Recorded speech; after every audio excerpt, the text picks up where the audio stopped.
Hello, everybody. Hopefully there are people behind the scenes because I can only see the speakers. My name is Duke Perucci. I'm the CEO of Gurobi Optimization, and it's my pleasure to welcome you to Gurobi Days Digital Academic for 2024. Gurobi Days has a long history. It's typically been an in-person meeting where we spend time with customers and with partners, and we talk about what's going on in the world of optimization. And once COVID hit, we decided to take that online. And once we took it online, we decided that we should have a specialized session just for academia. And that's because academia is the lifeblood of the future of optimization. Academia has always been really important to Gurobi. We've always given away free licenses, and now with our academic team, we spend a lot of time making sure that the academic community has the tools that they need to be effective in their didactic focus, and this is one of the outcroppings of that mindset. So today, we're going to talk about optimization for good. I am going to moderate the session. We have some very esteemed academics on board to talk about this. All of them have done a significant amount of work in the space of optimization for good. I will ask them in a moment to introduce themselves, but quickly, we have Dr. Karen Smilowitz with us. We have Dr. Özlem Ergun with us, and then Dr. Dick Van Hertog. And each of them will introduce themselves for a little bit before we get into the topic. Before we start talking about the work that academia has done for social good and environmental good through the lens of optimization, I thought I'd give a quick background on why we're having this topic. Gurobi is relatively new to the space of optimization for good, and it all emerged from an interesting place. A couple of years ago, we went out to the employee base at Gurobi and we said, "Hey, what is it that makes you feel good about doing the company's work? What is it that gets you out of bed in the morning with a smile on your face?" And what came back fairly universally was the fact that we are building a product and deploying a product that has the ability to do tremendous good in the world. And I've worked in a lot of places and worked with a lot of products, and I have never come across a class of product like mathematical optimization that has such a tremendous ability to improve the quality of people's lives and to do good both socially and environmentally, and for humanitarian purposes. It's probably one of the most powerful tools out there, I think. So when we went to the employee base and said, "Hey, what is it that makes you feel so good about coming to work?" They said, "Hey, we think optimization is really powerful, and we think that optimization has the ability to make people's lives better." So we took that and we turned that into our purpose. So that is our focus, is figuring out ways to get Gurobi everywhere so that more and more people can benefit from the power of optimization. So then about a year after that, the employees, I love the employees at Gurobi. They keep us on our toes. They came back to me and to the executive team and said, "Hey, it's great that we have this purpose. We need to put our money where our mouth is." So we created a concept called Gurobi Gives Back. And through that concept, we now deploy free licenses and free modeling consulting to nonprofits and NGOs and institutions that are doing work to improve the quality of life on the planet. And whether that's through environmental initiatives or through societal initiatives, we feel really serious about focusing on this and by giving back. So what we've done since April of 2024 was we've onboarded 13 nonprofit organizations around the world that focus on these critical humanitarian and environmental missions that fall under the UN Sustainable Development Goals. We've got two premier partners that I'd like to talk about briefly. One is Analytics for a Better World. It's a nonprofit driving impact and working towards achieving sustainable development goals through analytics. And Dr. Den Hertog, who's on this panel, works with them very closely, and I'll be really interested to hear what he has to say about some of the work that they've done there. Another partner is ESUPS, which is Emergency Supply Prepositioning Strategy. It's an organization that takes a collaborative approach to ensuring that humanitarian stock prepositioning is in place and there's no overlap. If you think about the natural disasters that seem to be befalling us across the globe, it's become even more important to make sure that we have emergency supplies prepositioned in the right places at the right time in the right quantity. So I want to thank both of those organizations for being premier partners in our Gurobi Gives Back initiative. All right, enough about me and enough about that. Let's turn it over to our panelists. I'd like to ask Dr. Smilowitz to introduce herself and give a little bit about her background. Great, thanks, Duke. Thank you for the invitation. I'm excited to be here today. My name is Karen Smilowitz, and I am a professor in industrial engineering at Northwestern. I'm also a professor of operations at the Kellogg School of Management here at Northwestern. And in both departments, in my research and my teaching and a little bit of service, I do work in a lot of work in, I guess, the general area of optimization for good. My background prior to all of this is in transportation. So my related work tends to be in access to education, access to healthcare, access to services in general.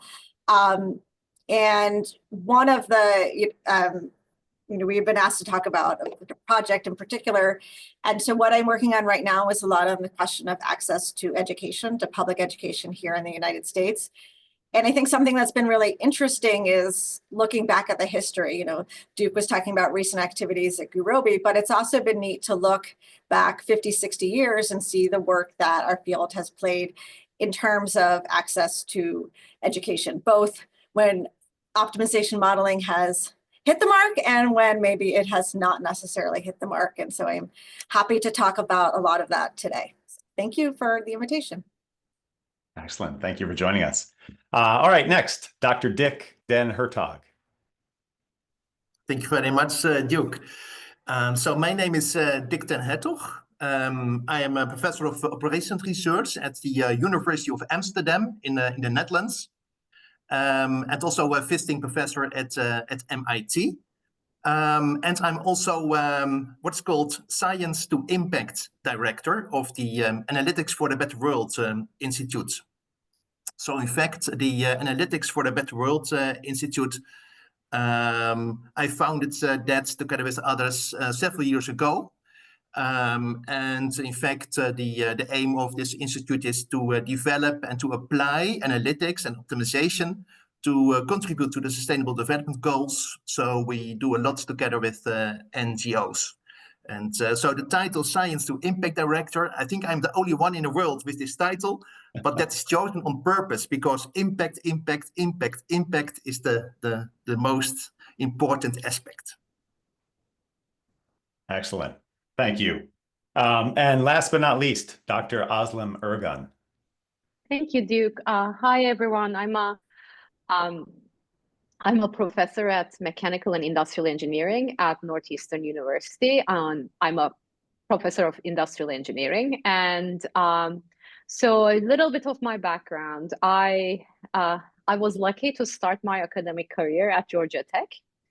And my background was in network optimization. And that's why I got my PhD. I loved mathematical optimization. I particularly loved networks. And when I first went to Georgia Tech, I found my kind of optimal place with so many people who are also interested in similar types of, mathematical models and just kind of applications.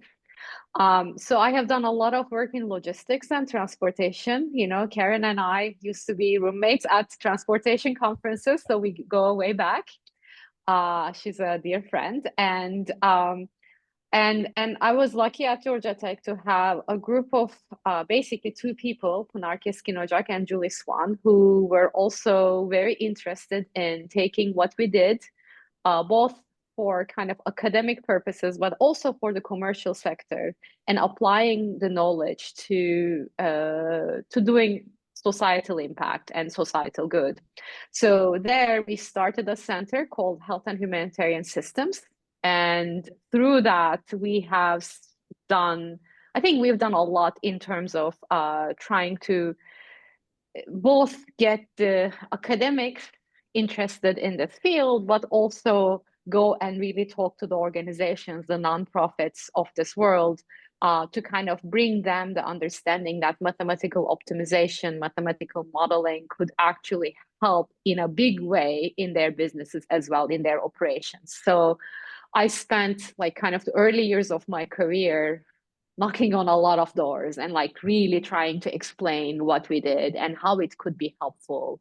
But as I said, I was lucky because I wasn't alone, and we had kind of a critical mass at Georgia Tech where we kind of were able to do this at a kind of at an enough of a frequency or density that it actually, I think it made a difference. And then we all moved on, and to this date, I continue to work with both international and domestic and local institutions. I do a lot of work in kind of like global supply chains, a lot of prepositioning work, that's kind of been my thing for a while. But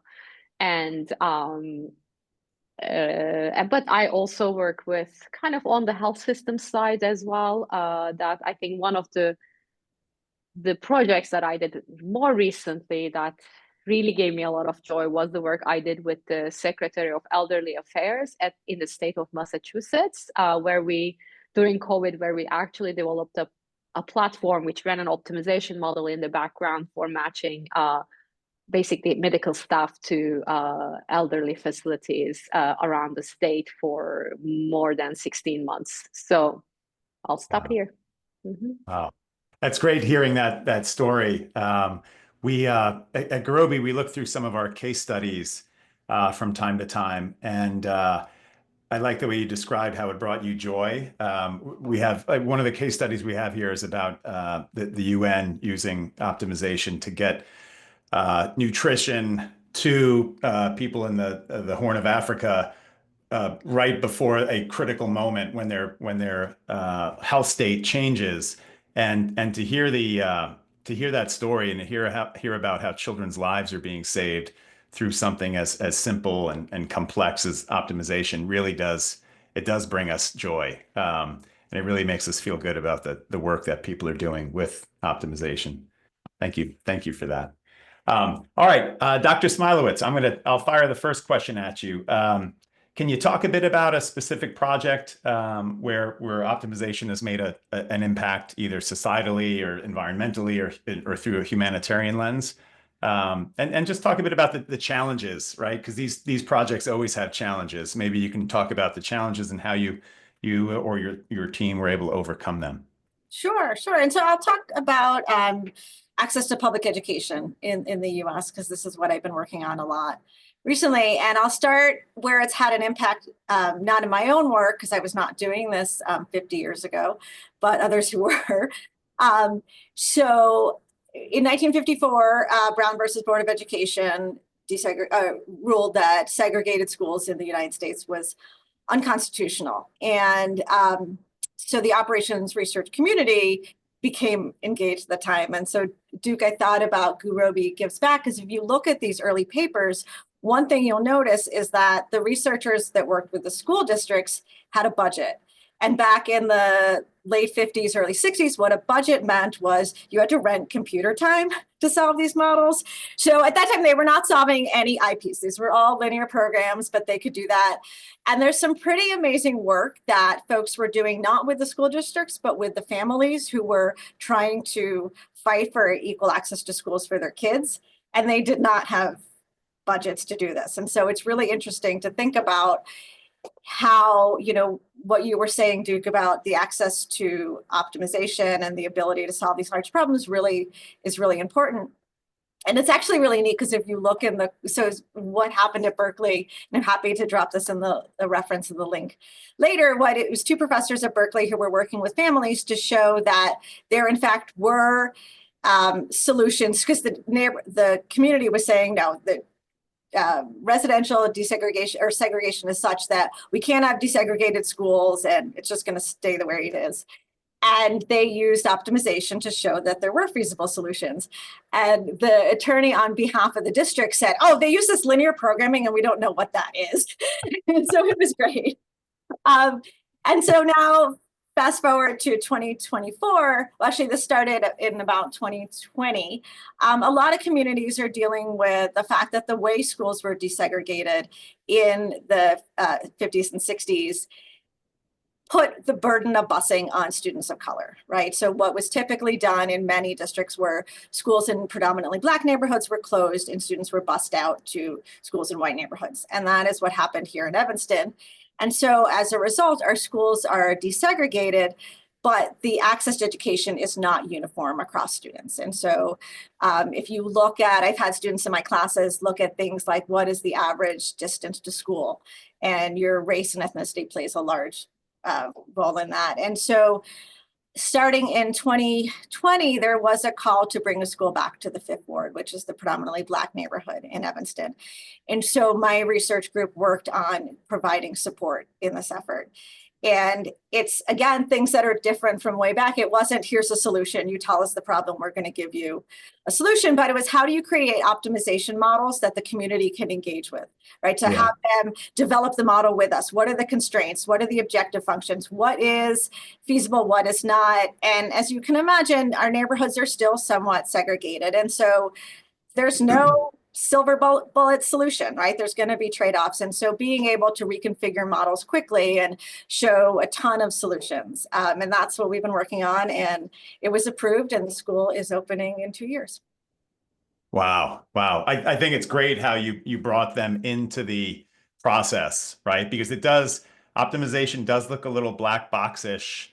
Looks a little bit like witchcraft to some people. And I think that's really important that you brought them in to have them help you define what the constraints are.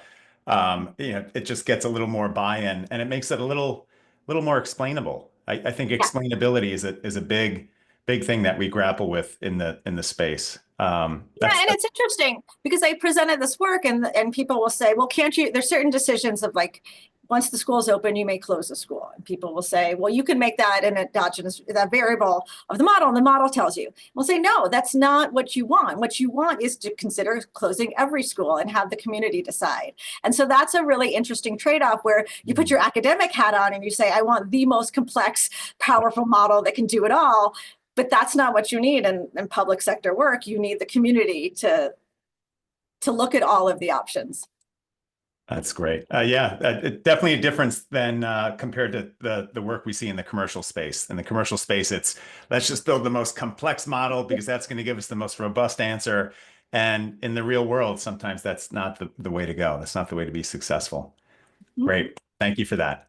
Dr. Den Hertog, can you give us an example of a project that either you're currently working on or you have worked on in the past that had a nice impact in the humanitarian or environmental or societal space? Yeah, so in fact, I want to mention 4 projects. But I'm brief. Okay, go for it. Love to hear them. Yeah. So in fact, the first one is a project for the United Nations World Food Programme. That was a project where also we did it with a big group, and Özlem was also part of that. Was led by Koen Peters and Hein Fleuren from Tilburg University. And in fact, there it was about the question, and if there is hunger in a certain area, what should be in a daily meal in the food basket with ingredients, such that all kinds of nutritional requirements are satisfied, and also the total cost, purchasing cost and transportation costs are minimized. So in fact, a model was built for that, and that's now used in all operations. And in fact, because of that, they can now also feed millions more people. And I think it's also a big success because now they have their own group. In the beginning, they were very skeptical, but now they have their own group led by Koen Peters. And I think the group is now 12 people. So I think that is a big success. The second project I want to mention is, in fact, an app that we built, or in fact, that was built by a social enterprise in the Netherlands. We only did a little bit of work there, and the app was built to optimize the feed for cattle. So it's called Feed Calculator. Everybody can download that app for your own cattle. But that is meant for small farmers in Africa and Asia. And so it's in fact a classical diet problem. And those problems are the smallest problems I've ever seen in all the hundreds of projects that I did in my life. And so it's not more than, let's say, 80 variables or so. But the impact is huge because that is now used by thousands of farmers. And so also the optimizer is embedded in the app itself. And because of that, we now get testimonials of those farmers who are saying, since we are using this app, we can now, for example, our children can go to school because we make more profit and so on. So that's the second application. The third application is what we have done and are doing for the ocean cleanup. So the ocean cleanup is a Dutch organization that tries to remove the plastic from the oceans. So there are 5 hotspots in the world, but due to the currents, the plastic is collected. But those areas are very big. So for example, 3 times France. So. And also the plastic density is not homogeneous. So the question is, they have such big systems with, let's say, big nets with a span of 1 or 2 kilometers. And then the question is where to steer this system in the ocean such that we collect the maximum amount of plastic during a certain time, also taking into account the waves and the weather conditions and so on. So we built optimization models for that. And so now that is used such that every morning the optimal route is sent to the captain of the boats. And we're not sure, but in fact, if we look at the simulations, we think that we can get in the winter 90% more plastic, and in the summer 50% of more plastic. And the last class of applications I would like to mention is, so we have many projects the last years that has to do with optimizing geospatial accessibility to healthcare. So for example, what we did in East Timor, in Timor-Leste, it was about where should we place new primary healthcare centers such that, for example, 95% of the population have access to such a healthcare center within 5 kilometers. That is walking distance. And so typically facility location problems, but mind you, huge scale problems. So it's also scientifically speaking very interesting. And so we did it in Timor-Leste, but also in Vietnam for stroke centers, in Nepal for COVID test centers. And now we're also starting a project for the cholera treatment centers in Sudan. So those are 4 applications. Sorry that I took the opportunity to. No, those are all fascinating. You must sleep really well at night.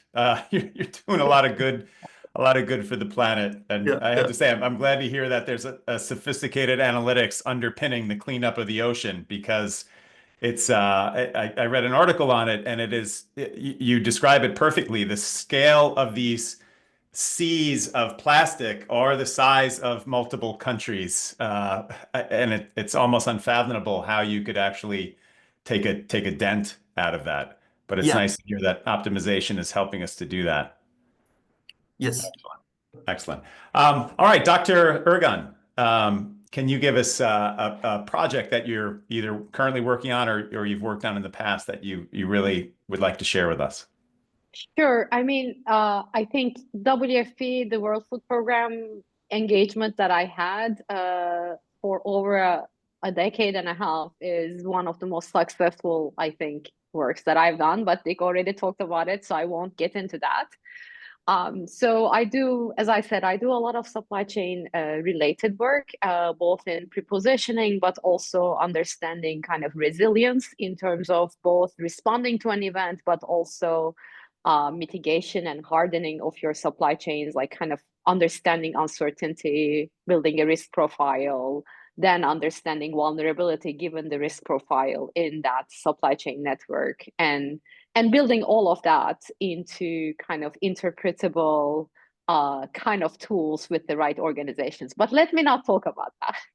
Let me talk about one of the projects that I have done again earlier in my career, which was on debris removal and debris clearance after large scale events, where there was real disruption in particularly on the transportation networks and infrastructure. So we actually, the inspiration for the project came out when I was doing a capstone project for the Atlanta Fulton County Emergency Management Organization with a bunch of my undergraduate students at Georgia Tech. And they basically said, like, we had a tornado. Like we were asking them, what keeps you awake at night? And that's my generally the first question I usually ask when I go and talk to an organization, because I think the key is to really solve the problems that keep them awake, keep an organization awake at night. It's not solving the problem that you think is the right. I mean, well, probably you want to do kind of like a middle ground, but it's good, right? And they told us, well, there was like debris. We had no idea how to clear this out. Like, what was the right way of doing it? Which streets to go to first? From that, we basically developed a research program at Georgia Tech looking at really how do you do infrastructure recovery, particularly on the debris side. So we ended up working with a bunch of organizations, including FEMA and the United States Army Corps of Engineers, because it turns out in the United States, when there's a large-scale event, Army Corps of Engineers are actually the ones who are responsible for coming in, pushing the debris, then clearing the debris, and kind of taking care of the debris in terms of recycling or, just kind of figuring out what to do with mountains of debris that you have after a large scale event. So we worked with them quite a bit. We participated in many leaders conferences that was joined between FEMA and Army Corps of Engineers. We built tools that kind of demonstrated like efficient ways of thinking about the problem. We built tools that were also looking into human optimization, collaboration type of aspects in decision making. So it's not just I am here, I'm giving you an optimal solution, but here's a map and I colored it in a certain way, right? In terms of how you can kind of allocate your debris field, let's say, to different contractors. And then the decision maker can come in and with this tool, kind of say like, yeah, but I don't think this is right. I want to change it this way. And they have a tool that they can actually just color, right? And then color coded. And then the tool in the background optimize again, given the user feedback, and then kind of say like, how about this solution? Is this good? So we built tools like that. I mean, and that has actually happened after I moved to Northeastern. And then we also did some very applied work. For example, after the Haitian earthquake, now more than a decade ago, we actually got some funding from NSF and took a team of both researchers and our students to Haiti. We collected a lot of data on the debris.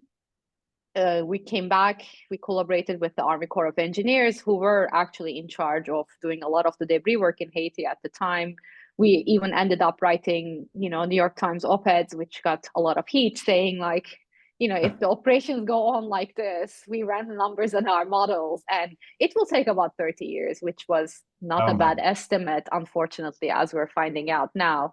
But so that was, I think, a long-term project that had a lot of facets and a lot of interaction with different types of organizations. Yeah. If I could just follow up to that question, a slightly different question. What do you think are the keys to success in these types of projects? So you've done a lot over time. Sounds like some of them have been wildly successful. What do you think is the key to making these projects successful? I would say, first of all, first listening instead of prescripting, right? Listening what the question is, and then helping the organization to kind of define a good scope for a project. I mean, I'm not saying that you go to an organization and ask them what's your problem, they will give you the right answer. They'll usually tell you what a symptom is. Like they'll say, oh, like I see a lot of inventory here, but that doesn't mean their problem is something about inventory. It could be something completely different, right? But really, really listening first, and then figuring out the right tool to solve the problem afterwards. And I think the right tool is a very loaded word, because both Karen and Dick and you yourself, Luke, mentioned it. I mean, it's really what is the right tool. In some cases, it's really a complex optimization tool that can be, I mean, for example, in WFP's case at this point, they have a bunch of OR PhDs in their organization at this point. So you can actually build things that are complex, that will still be useful. In some organizations, you have something interpretable, right? Or something that is more kind of accessible to future changes. So you cannot build a lot of complexity because you want the tool to be sustainable as you go forward, right? Or as Karen was saying, sometimes it's much more about, you know, giving the choices to the decision makers rather than telling them this is the optimal answer. So it's really, I think, defining the right tool is really important. Yeah, yeah. You actually said a whole bunch of things that I want to go back to, but for the sake of time, I'll take one thing that you said and redirect it to Dr. Den Hertog. Dr. Ergun talked about, as I interpreted it, as being very consultative in your approach, because I think the way you said it was, you get into these engagements and many times they will feed you what they think is the problem, which could just be a symptom of the problem.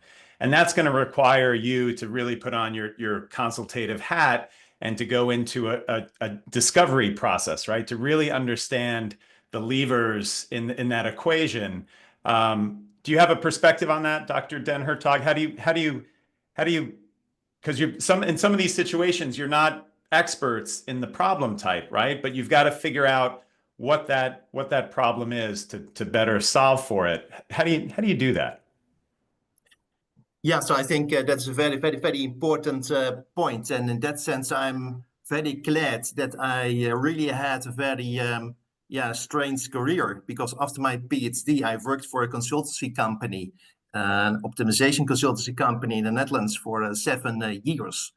And well, I learned a lot there, and so I can use that a lot in all those projects, and I think they also need it. And I think that's also important to do, because if, as a researcher, if your aim is to publish, I think that is maybe the wrong attitude to start such a project.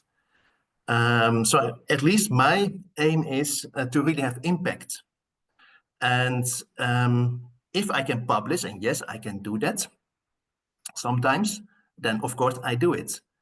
But what I see in the literature are many, many papers on this type of topics, but many of them have no impact. So I think it's also good to start collaboration and such projects, really with the goal to have impact. And in that sense, yeah, it's more consultancy indeed. Yeah. But on the other hand, I'm also very enthusiastic about the fact that because of those projects, I also discover topics that are not in the literature, and that leads to new scientific questions. In that sense, I think it is both. Understood. Great. Thank you. Dr. Smilowitz, a different question for you. Looking at current and emerging trends in optimization, are any standing out to you that you think could have the biggest impact on challenges over the next decade? I know a lot of our customers talk about generative AI and the role that generative AI can play in concert with machine learning or in concert with optimization. Is there a particular view you have on these burgeoning technologies and how they can play a role? I think where we see a lot of promise is, all of this work is only as good as the data, and making sure that the data that all of these models are trained on are aware of the biases. And, we're seeing a lot of work in this area, and I don't think we can stress enough the importance of that, right? That making sure that, healthcare is a great example. So many trials are done on white men. And so when we think about dosage, when we think about treatment plans, all of that, you have to think about how does that translate generally if we're, a model is going to come up with a solution, but it's going to be the solution based on the data that you have. And so really partnering with people outside of optimization. So I think that in some ways, like the best hope for optimization is going to come from partnerships with people outside of OR, and working with those who know the optimization to make sure that we're really looking at, the right questions, and making sure that, getting back to what Dick was saying about impact, that we're having the right impact. Because you'll still have impact, but it may not be good. Fair point. Yeah, lots of dangers these days with generative AI and the misuse of it. People do need to be aware of the biases because they're quite powerful. No question about it. May I give my reaction also on that? Please. Because I think it could be also very helpful in maybe, because what is now difficult is really making models and so on. So you really need a lot of expertise to do that. So maybe AI can help us, for example, in generating the model by, for example, constrained learning, model learning, or even use LLMs to generate the model from the verbal model. So I see a lot of developments there, and in fact, I'm also starting some research there. But I think it's that could be interesting. Yeah, we tend to agree with you. We're doing the same thing internally, our R&D department. One of our long-term goal we call Gurobi everywhere. It's to get the power of optimization into everybody's hands, right? And that's always been the biggest barrier because it requires such a specialist expertise to work with a solver.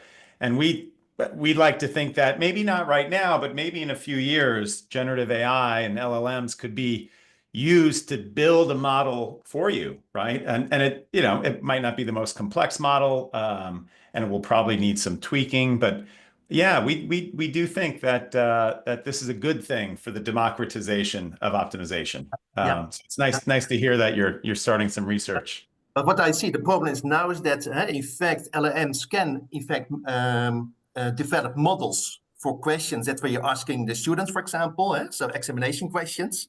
But if you offer LLMs, let's say the business question, very vague statement and so on, then it's not that good. Yes, agreed. May I respond to that for a second as well? Just because it's interesting. I have a large scale project right now that I work with a bunch of software engineers also, and kind of people who are very good at coding and sensing and all of that, but they don't have mathematical programming or mathematical optimization backgrounds. And I think what's happening is that a lot of people are kind of getting the false confidence, I would say, that they can build these models or they can kind of like edit these models and without really understanding any of the math beyond it. And I think I agree. Like, I think the future is when you can make, like commoditize this. But then at the same time, I am not really sure how to bring in the fact that, for example, writing a linear programming model is not the same as just writing some software code where you start commenting out constraints, right? Until it runs. Right. I actually very recently had this experience with a group of people I've been working with for more than a year and a half, and I was just like, no, you cannot comment out constraints, just to make it work.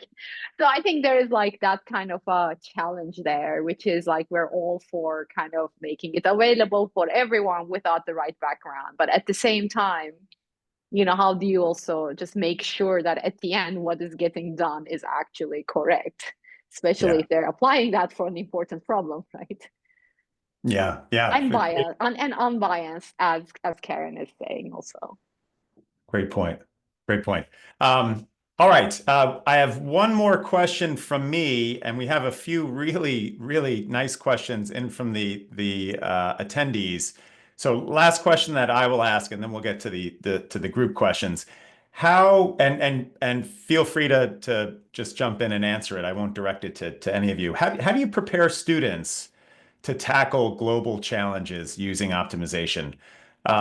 It's not the easiest thing, right? You're at this interesting intersection of possibly a nonprofit, possibly industry, and you're navigating a bit of complexity there. How do you get students prepared to use optimization for good out in the real world? Anybody have any thoughts they want to share on that? Yeah, may I Please, Doctor. after that? Yeah, so in fact, what we do is the following. So both in the bachelor program, but also in a master program, we have courses. And in the bachelor, it's called Analytics for the Better World. And in the master, Advanced Analytics for the Better World. And also at MIT, we are, together with Professor Betsy Mas, we are teaching a course, Analytics for the Better World, where we, of course, teach the basics of analytics. And immediately, we show the students how to apply it to this type of applications. So yeah, and the students, they really like it and love it to see this. And so basically, yeah, the techniques are the same, but just inspiring them and showing them how to apply it to this type of projects. Thank you. Dr. Ergun, Dr. Smilowitz, anything you'd like to add to that? Sure. So I teach similar classes with similar names at Northwestern. And I think what's been really helpful is having classes that go across campus, particularly at the undergraduate level. It's a ton of work. So I'm not sure if you don't have tenure yet, please don't do this. Because we did it by application, but making sure we had kids, students from School of Education and Social Policy and from Arts and Sciences working alongside the engineers on these projects. So, and we would talk about things like equity in class, and students come, just a term like equity, depending on your academic discipline, you come to it with such a different experience. And I think that was great. And it also taught the engineers a little humility, teaching them to step back and realize that just because, you have a way to solve this, maybe you need to recognize the expertise of other students. So that's been a great experience, but again, a lot of work. Yeah, and just not repeating what Karen and Dick said, because we also have similar types of classes. I think interdisciplinary work and exposing students to interdisciplinary ideas is really, really important. For example, we have a new training program at Northeastern right now that's between 5 different colleges, and we bring all sorts of like PhD students from these different colleges, and we do talk about all of these issues. And it's really, really interesting to kind of see how, students coming from different colleges have really never thought about some of the issues you bring in. I also think that it's also important to kind of pepper in some of these ideas into the regular classes that we teach. I mean, I do it all the time. Like, I constantly teach a graduate level logistics class, and usually, a good proportion of the examples I give is on these applications, of course. And I mean, really, there is like a kind of a double benefit there. I mean, not only that we're bringing these applications to the kind of the forefront of the students' thinking, but also these applications usually motivate the students more than the regular tracking application that I give, for FedEx. So I think it is also important to kind of talk about these things, about the cool projects that you did, or you can do in just kind of other circumstances as well. Great. Thank you. I mean, it sounds like all 3 of your institutions do a good job of helping students to see issues in a more broader context, which I think is the first ingredient in this equation. All right, we have some great questions from the audience. So let me fire out the first one, and then whoever would like to run it down, go for it. All right, here's number one. What are some structural or environmental barriers, such as political climate or economic conditions, that serve as challenges to the implementation of optimization modeling in addressing social problems or advancing sustainable development goals? Who would like to answer that one? What are the barriers? I mean, I think there are a lot of barriers. I would say some of these are probably usually above our pay grade. I mean, depending on whom you work with, right? I mean, you might be working with some very high level organizations or high level decision makers. At the end of the day, I think I think one of the big barriers is really the change management within the organization. I would say, like, so kind of like bringing it a little bit down from the political environment, this and that. Even if you just like look at an organization, usually you're working with people who have been doing things the way they were doing it without much technical background for a long time. And if you're bringing in change, you always have to think about the change management and the different stakeholders, and think about how do you actually serve each one of these stakeholders so that they're willing to accept the solutions that you're kind of proposing. I would say, especially with large-scale humanitarian organizations, they're usually very decentralized, or have a very decentralized organizational structure. So you have a headquarters, but then there are regional organizations and country organizations, and sometimes there is a conflict, right? Like sometimes you bring in a tool that will be really useful for a country, or you work with a country office, it's really useful, but then how do you get the funding or the buy-in from the headquarters to really implement this? Or sometimes it's the other way around, right? Like you have a very strong group in the headquarters or pushing this kind of analytical frameworks, but then the organization is very decentralized. And if you're not doing the right change management or the marketing and the selling to the branches of the organization on the ground, then it also becomes an ineffective tool that you have created, or the framework that you have created, because it's not like the military, right? Like for example, or it's not like a for-profit organization. Usually when something says like you need to get this done or this is going to get implemented, I've seen many cases where like the country offices will just not want to do it, and then the project will just die. So I think that's one of the biggest challenges that I've seen.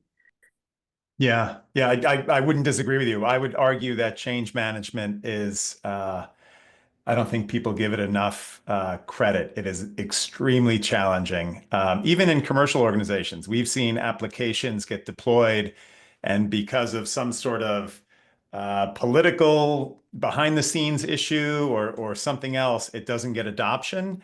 And even though it's a requirement, it still dies on the vine. And a lot of that is because the organization did not take people through this very methodical approach towards why change needs to happen and what the wins are in it for you to embark on that change. So I agree with you. I think change management is critical in so many aspects in both the commercial space and in this space. Dr. Smilowitz or Dr. Den Hertog, any thoughts on this same question, the barriers? Yeah, I would say data is often a big barrier. I think we're so used to being in these data-rich environments. And so, a lot of times with my students, it's getting them to think creatively about how we get the data we need without being annoying. A lot of times, Özlem was giving some great examples in disaster settings where people are just trying to save lives. They're not worried about collecting data. And so Dick mentioned the work that he and Özlem are doing at WFP. And one of the things that I love about the work that you did there is the data management and just the way you bring together data from all these different organizations that are kept in very different formats and different languages and different units. And so, talking about optimizing, these nutrition buckets, the data behind that is really hard. And I just think that's fantastic and a really interesting challenge. Great. Thank you. Dr. Den Hertog, any thoughts on barriers that you've come across? Yeah, maybe I think what I can add to that is that so what we find also very important at Analytics for a Better World is to also teach those organizations what is data, what can you do with data, and so on. So we also have educational programs where we teach them because just one project doing for such an organization is normally speaking not a good idea. So we also would like to to make them more data mature and to and in that sense I think we can do much more there to learn them how to what the value is of data. Mm. Yes, agreed. It's surprising how often we hear this, even in a commercial sense, at Gurobi. It really is access to good, hygienic data that is the absolute foundation to this. And you'd be surprised at how there are some Fortune 500 companies out there where the data is so incredibly siloed that it becomes just an enormous engineering feat to get it all in one place and to have it aligned and clean, and it's big. Dr. Smilowitz, any guidance for people on how to get your hands on data without being an irritant? I mean, it's a fun challenge. It's really fun with the students. We, I was talking about helping with logistics and emergency situations. And so we actually worked with the Chicago Marathon on this for many years because they said, okay, we are a planned disaster. Every year we know in a 4 to 5 hour window, we're going to see between 1,000 to 2,000 patients. And so that for us was a great test bed when we built this great relationship with both the Chicago Marathon and the Houston Marathon, and we go every year. And so we worked on different ways to collect data, to find data that was good enough. Basically we needed to know at the aid stations, how stressed are you? And so we would have really simple reporting mechanisms that they could give to us because yes, they have tablets in which they're collecting information, but when they're the busiest is when they're not using it. So it was a lot of creative work of finding these workarounds to find out what we needed to know to make good decisions and just collecting that information at that point. Understood. All right, thank you. All right, let's see. We're getting close to time. I've got a couple more questions. Let's see how we can navigate through these. All right, so I'll throw this out to the group again. I'm curious about the level of community engagement in these projects. I'm currently based in Panama, where we aim to achieve meaningful outcomes for the community. However, we face challenges with community engagement. I'd love to hear more about your experiences and insights. I think that's a great question. Who'd like to run with that? Karen, you need to go first. I think you're the one who does this. I was going to say, I can talk a lot about parents. So parents are, when you deal with education, you deal with parents, which is tough. I would say one of the most genius things that I saw, and it wasn't me, it was the woman who led this working group around bringing the school back to the Fifth Ward, is that she would this was during the pandemic.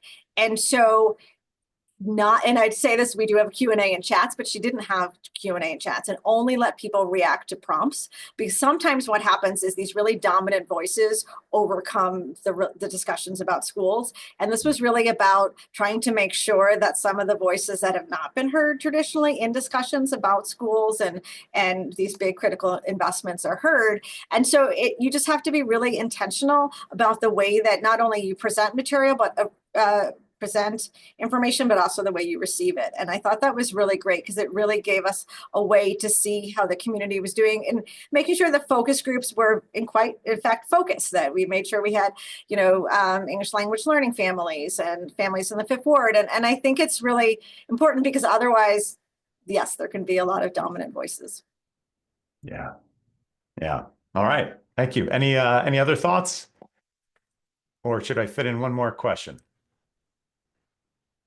All right, we'll go for one more question. Often societal problems persist due to lack of education in the given population that is being served. How can we successfully facilitate public input from a target population that often works against its self-interest? Can you repeat the question? Because I think I didn't get it. Sure. Often societal problems persist due to lack of education in the given population. How can we successfully facilitate public input from a target population that often works against its self-interest?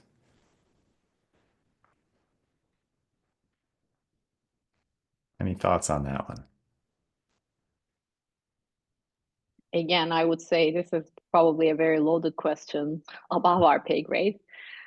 I mean, I think educate as much as you can and bring in the access to education and just kind of, I would say also,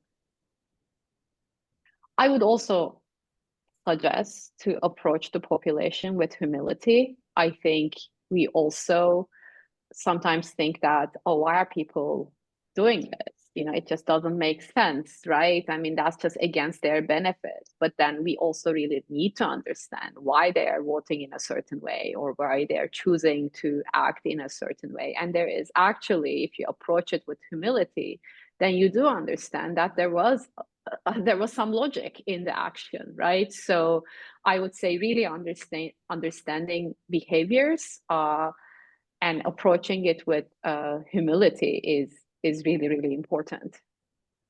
Yeah, I think that's good advice for a lot of things in life, is to bring humility to the table. All right. I guess we'll wrap it up there. I have a public service announcement to make, but first I want to thank these three who really helped to drive this conversation for us. Dr. Den Hertog, Dr. Smilowitz, and Dr. Ergun. Thank you so much for contributing to this conversation, and thank you for the great work that you do around the globe, literally for good. It's really inspiring. And it started my Monday off on a great footing. I will say that. I feel really good. That's one thing. Next, here's my public service announcement. Let me read this so I make sure I get it right. So on Wednesday, Dr. Ergun will be giving a webinar on optimizing global food aid operations. That's at 1 p.m. Eastern. And she'll talk about how mathematical operations is helping to transform global food aid operations to reduce world hunger. I guess that would be mathematical optimization is helping to transform. So join us again for that. And I will sign off at this point. Thank you, everybody, for attending, and have a great week ahead. Thank you. Thank you. Bye-bye. Thank you. Bye.